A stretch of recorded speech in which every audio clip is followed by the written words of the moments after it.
The word hung in the air between us, uglier and more solid than the heavy oak table I had polished every Saturday for 40 years. Burden. My son, Leo, the boy whose scraped knees I'd bandaged and whose midnight fears I'd soothed with whispered stories, was the one who said he wouldn't look at me. His eyes fixed on a scratch in the wood, a faint white scar left by his own red toy truck when he was 4. I remembered the day it happened.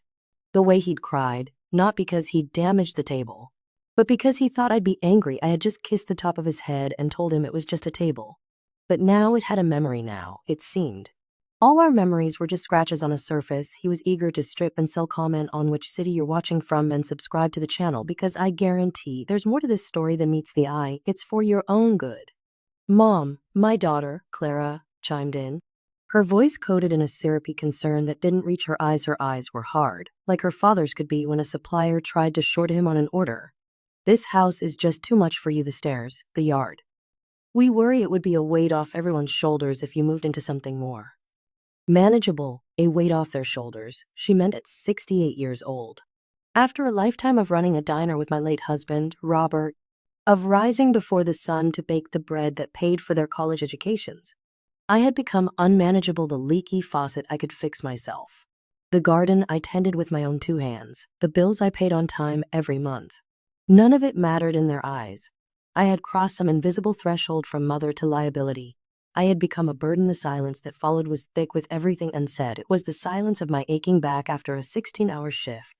The silence of the empty chair where Robert used to sit, its worn arms still holding the shape of him. It was the silence of a home that had once echoed with laughter and teenage arguments and now just echoed with the hum of the refrigerator. They saw an old woman rattling around in a big, empty house. They didn't see the pencil marks on the kitchen door frame, charting their growth from toddlers to teenagers. They didn't see the spot on the living room rug where Clara took her first steps, or the window seat where Leo would read for hours. They saw an asset to be liquidated, not a home filled with the ghosts of a life well lived. And as I looked at their determined, anxious faces, a cold dread washed over me, a feeling as sharp and unwelcome as a shard of glass in the heart. This wasn't just about my well-being. This was about something else entirely. Something they were desperate to hide. I didn't fight them that day. The shock was a physical thing, a punch to the gut that left me breathless. I just nodded numbly as they laid out glossy brochures for Golden Years Senior Living and Sunset Meadows, their smiles as tight and rehearsed as a stage play. They talked about community rooms and organized activities, about taking the burden of homeownership off my plate. They spoke as if my life's work, this home that Robert and I built with our own hands, was a sack of rocks I'd been forced to carry. They left the brochures on the coffee table, a colorful pile of insults, and kissed my cheek with the kind of detached affection one gives to a distant relative they see only at funerals. The moment the front door clicked shut, the performance was over. I sank into Robert's old armchair, the worn leather groaning under my weight, and let the first tear slide down my cheek. It wasn't a tear of sadness or even self-pity. It was a tear of pure, hot rage. They had mistaken my age for weakness. And that was a mistake they were going to regret. The next few days were a masterclass in passive aggression. Clara would call every morning, her voice relentlessly cheerful. Have you looked at the brochures, Mom? The one called Sunset Meadows has a lovely garden. My garden, the one I had cultivated from stubborn Ohio clay into a riot of roses and peonies, was right outside my window, its blooms a testament to my strength and patience. She didn't seem to see the irony, or perhaps she chose to ignore it. Leo would text short, functional messages that felt more like orders. Realtor coming Friday, 2 p.m. Please tidy up. Tidy up. As if my life's collection of memories, the chipped teacup from my own mother, Robert's favorite reading glasses still on the nightstand, the kids' bronze baby shoes, was mere clutter to be swept away before a stranger came to put a price on it. I started to watch them, really watch them, with the observational skills I'd honed over 35 years of managing waitstaff and placating difficult customers. I saw the way Leo's leg jiggled restlessly under the table whenever his phone buzzed, which was constantly. He'd glance at the screen and his face would tighten, a flicker of something close to fear crossing his features before being quickly masked. I saw the faint, dark circles under Clara's perfectly applied makeup, a weariness that her bright lipstick couldn't hide. They spoke in hushed, urgent tones when they thought I was out of earshot, their words dissolving into whispers if I entered the room. Once, I came upon them in the kitchen, their heads closed together. I heard Clara hiss. "Not enough time." He said next week. Before she saw me and straightened up, a false smile plastered on her face. "Oh, Mom. We were just saying how delicious your coffee smells." They weren't just concerned. They were panicked. This wasn't about me getting old. It was about them running out of time. But for what? My first real clue came from Mrs. Gable next door. Agnes Gable, a woman with hair the color of lavender and a curiosity that could power a small city, caught me while I was deadheading my wilting petunias. Her face, a roadmap of 80 years of neighborhood news, was a mask of neighborly concern. "Martha, dear," she began, leaning over the weathered picket fence that separated our properties. "I don't mean to pry, but I saw the strangest car parked across from your house late the other night. A big black sedan, tinted windows, very official looking." She paused for dramatic effect. Two men in dark suits got out. They didn't come to the door. They just stood there on the sidewalk, staring at the house. She lowered her voice to a conspiratorial whisper. "They didn't look like they were selling Bibles, if you catch my drift." A chill snaked up my spine, colder than the evening air. Men in suits, staring at my house? When was this, Agnes? Tuesday night. Must have been after midnight. Woke me up when their headlights cut across my window. Tuesday. The same night Leo had called me just before bed, his voice strained, asking if I was doing okay and if all the doors were locked. I'd thought it was guilt over their visit, a pang of conscience. Now, I wasn't so sure. That night, sleep was impossible. The house felt different, vast and vulnerable. Every creak of the floorboards sounded like an intruder's footstep. I thought back on my life with Robert. We weren't rich, but we were comfortable. The diner, the daily bread, had been our life. We'd worked side by side, a well-oiled machine. He handled the grill, I handled the front. He balanced the suppliers, I balanced the books. We'd built this house with our own hands, literally. I remembered the splinters, the sore muscles, the triumphant day we finally moved in, carrying a sleeping 6-year-old Leo over the threshold. Robert was a good man, a simple, honest man. He used to say, honesty is the only ingredient that costs nothing and makes every dish better. Or so I had always believed. Driven by an unease I couldn't name, an insistent hum of wrongness beneath the surface of my life, I went up to the attic the next morning. It was my husband's domain, a dusty sanctuary of forgotten things. The air was thick with the scent of cedar and thyme. Tax records from 20 years ago, his old army uniform neatly folded in its garment bag, boxes of the kids' school projects filled with macaroni art and misspelled essays. I wasn't sure what I was looking for. I just had this nagging feeling, a loose thread I needed to pull. In the far corner, tucked behind a stack of old holiday decorations, was Robert's old metal lockbox. He kept important papers in there, the deed to the house, our marriage license, the kids' birth certificates. I hadn't opened it since he passed away 2 years ago. The grief had been too raw. Now, a different feeling propelled me forward. Suspicion. My fingers, stiff with arthritis, fumbled with the combination, our anniversary, 15th August 1968. The lid creaked open, releasing a stronger scent of old paper. Everything on top looked normal. The deed, the certificates. But underneath them was something I'd never seen before. A thin, leather-bound ledger. It wasn't one of the diner's books. I knew them intimately. This one was smaller, more personal, its black cover unmarked. My heart began to beat a little faster. I opened it. The pages were filled with Robert's neat, precise handwriting. It wasn't a journal. It was a record of payments, columns of dates, names I didn't recognize, and numbers. The names, A. Moretti, F. Moretti, were unfamiliar. But the numbers were staggering. Payments of $5,000, $10,000, sometimes $15,000 made every few months for years and years, stretching back decades. The last entry was dated just a week before his massive heart attack. The memo line beside it contained a single, chilling word: final. My head spun. The attic suddenly felt airless. Where did Robert get this kind of money? The diner did okay, but not that okay. We lived simply. We drove old cars until they rusted through. We took a vacation to Lake Erie once a year. This ledger represented a fortune, a silent river of cash flowing out of our lives that I knew nothing about. Who was A. Moretti? Who was F. Moretti? And why was he, paying them? I suddenly felt like a stranger in my own home, haunted by the ghost of a man I didn't know at all. The glossy brochures on the coffee table downstairs suddenly seemed less like an insult and more like a warning. My children weren't just hiding something from me. They were protecting a secret that belonged to their father. That night, Leo and Clara came for dinner. A mandatory family meal I'd insisted upon. I tried to act normal, serving the pot roast Robert had loved so much, the familiar smell filling a house that now felt alien to me. I watched them, searching their faces for any sign, any crack in their facade.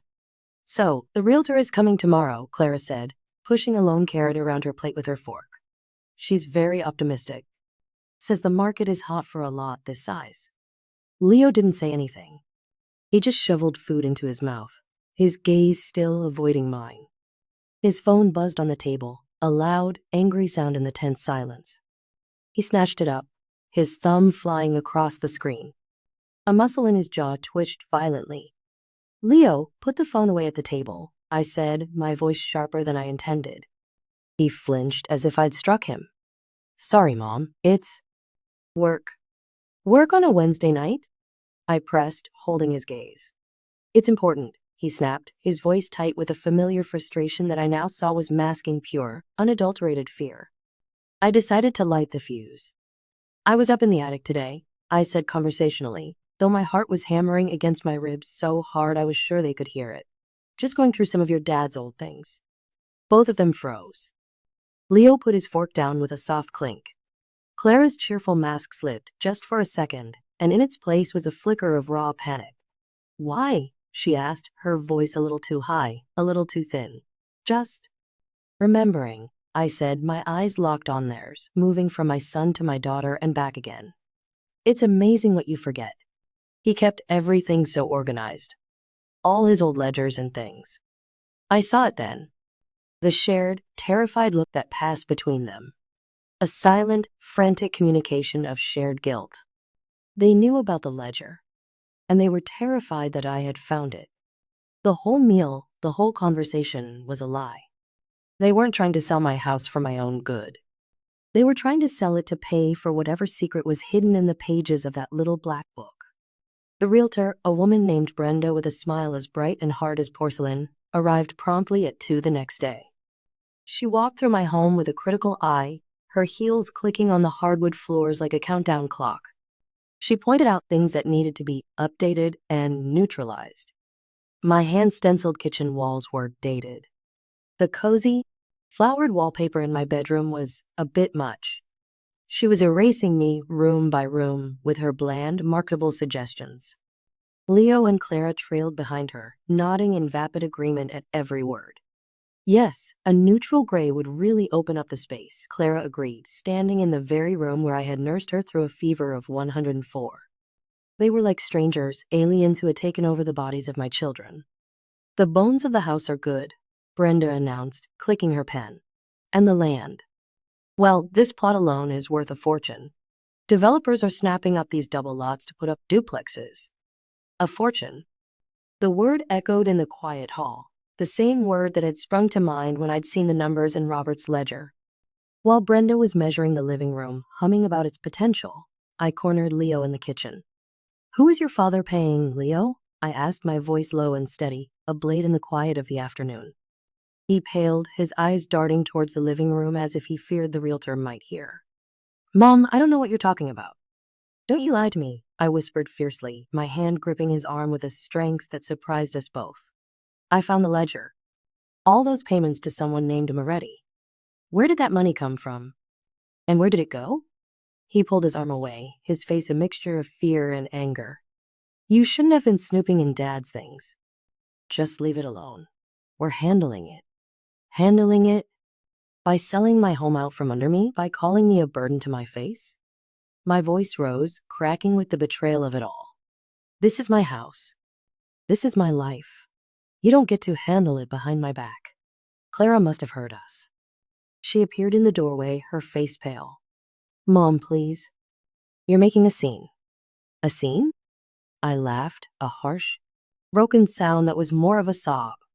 "You're about to sell the roof over my head without a single honest explanation, and you're worried about a scene?"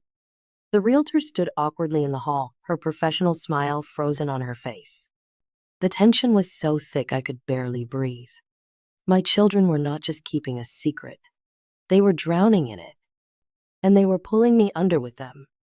That evening, after they'd left with the realtor's contract for me to look over, I went back to the attic.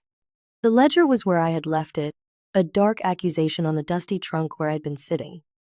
I sat under the single bare bulb, casting long shadows around me, and I read every single entry again.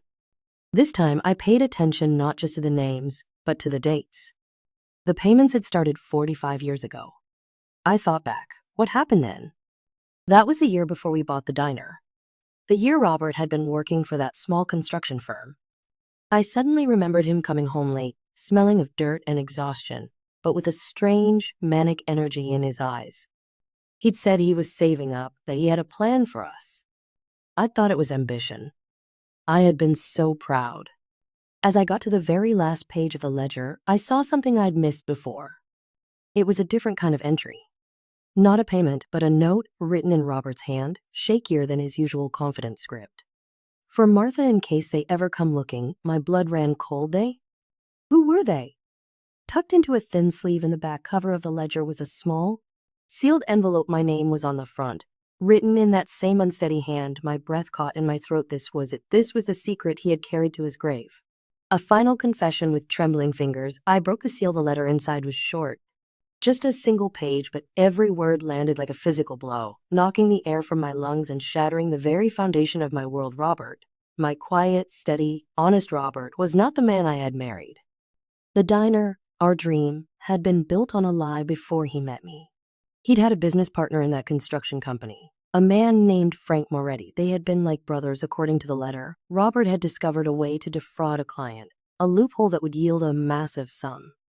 He wanted to use it to start their own firm. Frank, an honest man by Robert's own admission, refused. They had a terrible fight, so Robert did it anyway. He embezzled the money, a huge sum, and disappeared, leaving Frank to face the fallout. He'd used that stolen money to buy the diner and the land for our house. He had, in essence, stolen the foundation of our entire life together. Frank Moretti had been ruined, losing his business, his reputation, his home. He died a few years later, a broken manual, but his family never forgot. The payments in the ledger. They were to Frank's widow and then to his sons. For decades, Robert had been paying them off, buying their silence. It was blackmail, pure and simple. The final payment I'd seen in the ledger was supposed to be the end of it, a balloon payment to close the books forever. But apparently it wasn't. The letter explained that the debt was now in the hands of Frank's sons, and they were not as patient as their father. They viewed the final payment not as an end, but as an admission of guilt, a starting point for a new negotiation. They wanted the full amount, with 40 years of compounded interest, or they would go to the authorities and ruin not just Robert's name, but the lives of his children. The letter ended with a plea that tore my heart in two. "Forgive me. Martha, I did it all for you. To give you the life I thought you deserved. I was a young man, stupid and proud. I thought I could outrun it, but it has a long shadow. Don't let my sin become our children's prison. The house. It's the only way. It's all that's left of the original money. It's only right. It was never truly ours to begin with."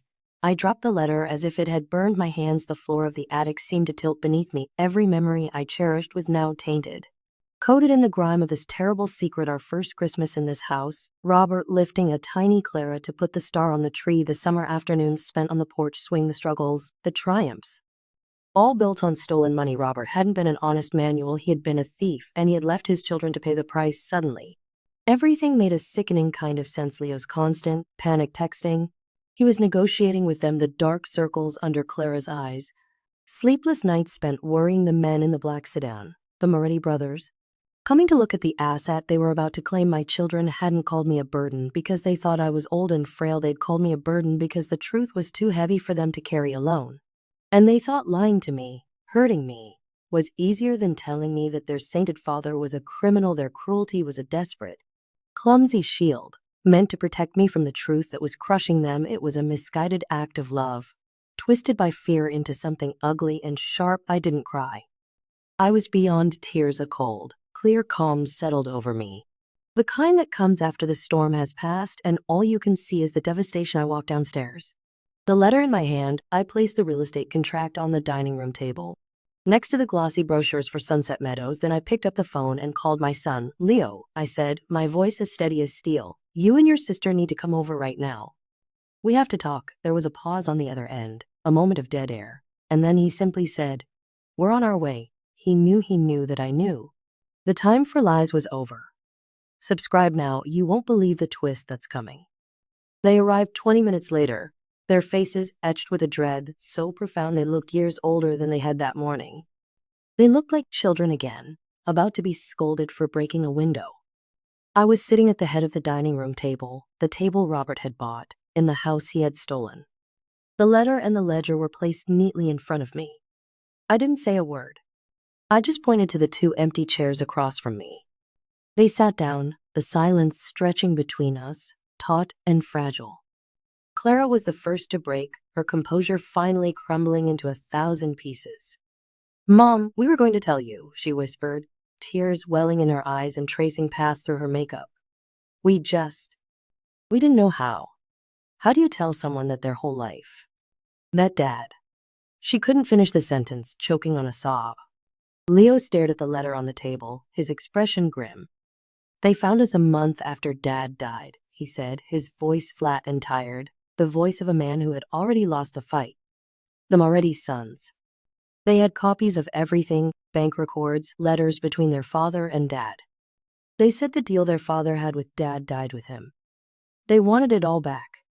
The original amount, plus 40 years of interest. It's an impossible number, Mom. It's nearly $1 million. So you decided to sell my house, I said, not as a question, but as a statement of fact. It was the only way, Leo said, finally looking at me. His eyes were filled with a desperate exhaustion that tore at my heart, erasing my anger. We tried to get a loan. We've emptied our savings, our 401ks.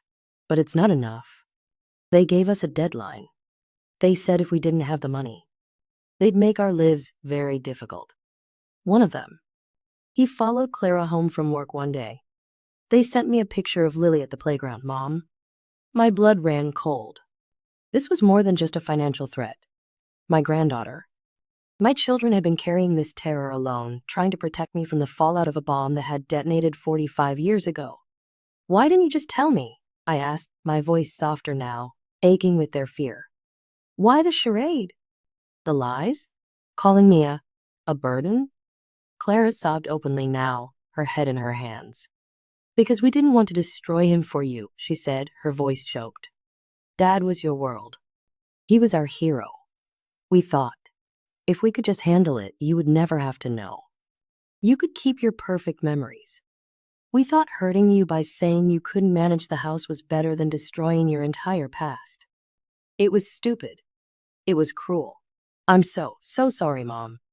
In that moment, the rage that had been simmering inside me for weeks finally dissolved, replaced by a profound, aching sorrow. A sorrow for the man I thought I knew, for the secrets he carried, and for the terrible weight he had passed on to our children. They had made a terrible mistake, yes. Their words had cut me deeper than any knife. But they had done it from a place of love, however twisted and misguided. They were trying to protect me, just as Robert had been trying to provide for me. My family was built on a foundation of secrets, all held in the name of love and protection. I stood up and walked around the table. I put one hand on Leo's tense shoulder and the other on Clara's heaving one. They both looked up at me, their faces stained with tears, looking lost. Your father was not a perfect man, I said, my voice thick with emotion but steady. He made a terrible mistake a long time ago, and he spent the rest of his life trying to pay for it. But he was not a monster. He was a man who loved his family so much that he was willing to live a lie to keep them safe. I took a deep breath, feeling a strength I didn't know I had. But we are not going to live that lie anymore. I looked from my son to my daughter, my heart swelling with a fierce, protective love that was anything but frail. We are not going to be victims. We are not going to be scared. And I am not a burden. I am the head of this family, and we are going to fix this together. For the first time in weeks, I saw a flicker of hope in their eyes. We spent the next hour talking, really talking. The truth was ugly and painful, but it was also clean. It washed away the resentment and the fear that had poisoned us. We laid everything out on the table, the threats, the finances, the fears. By the end of it, we had a plan. A difficult one, but a plan nonetheless. The next morning, I called Brenda, the realtor. The house is for sale, I told her, my voice firm. But on our terms. We're not taking the first offer.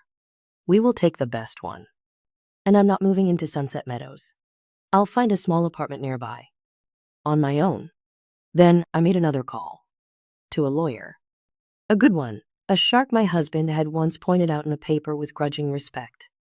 We weren't just going to roll over and hand over a check. We were going to fight. The weeks that followed were a whirlwind. The house sold quickly and for more than we had expected. It was a bittersweet victory.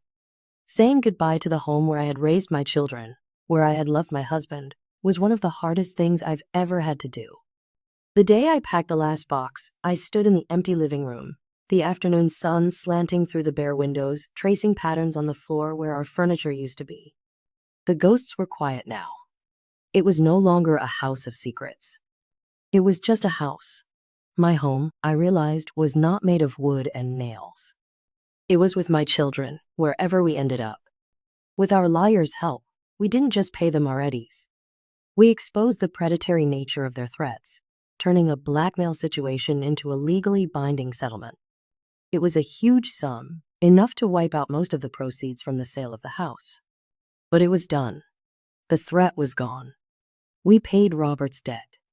We cleared his name, not in the eyes of the world, but within our own family. We had faced the truth and survived. I found a lovely little 2-bedroom apartment with a small balcony, just big enough for a few pots of my beloved peonies. Leo and Clara helped me move, not out of obligation, but with a renewed sense of connection. We unpacked boxes, we argued about where the couch should go, we ordered pizza and ate it on the floor, and for the first time in a very long time, there were no secrets between us. My life is smaller now, quieter, but it's also more honest. My relationship with my children has been forged anew in the fires of that terrible truth. They don't see me as a burden anymore. They see me as I am, a woman who is strong, who is resilient, and who will do anything to protect her family. Sometimes I think about Robert. The betrayal still stings, a faint ache like a phantom limb, but it's softened by understanding. He was a flawed man, but his love was real. And in the end, that love, passed down through the generations, was strong enough to withstand even the most devastating of truths. The other day, my little granddaughter Lily was helping me water the peonies on my balcony. She looked up at me, her eyes wide and serious, and said, "Grandma, you have the prettiest flowers." And in that simple, honest moment, I knew I had everything I ever really needed. I had put food on their table, yes. But what I had truly built was a family that could bend without breaking, a love that could survive the truth. And that is a legacy far more valuable than any house. Comment which part of the story left you speechless.